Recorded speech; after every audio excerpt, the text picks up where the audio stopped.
Whenever and wherever I travel, I always make it a point to experience the local food, whether it's the popular street food or those really special regional favorites. And it's almost like gods heard my wish.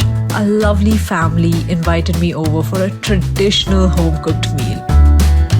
I'm a serious foodie for sure, but at times I can be a nifty cook too. So I insisted on helping out in the kitchen in whatever way I could, just the way I would help my mom back at home. And it became such a spectacular day.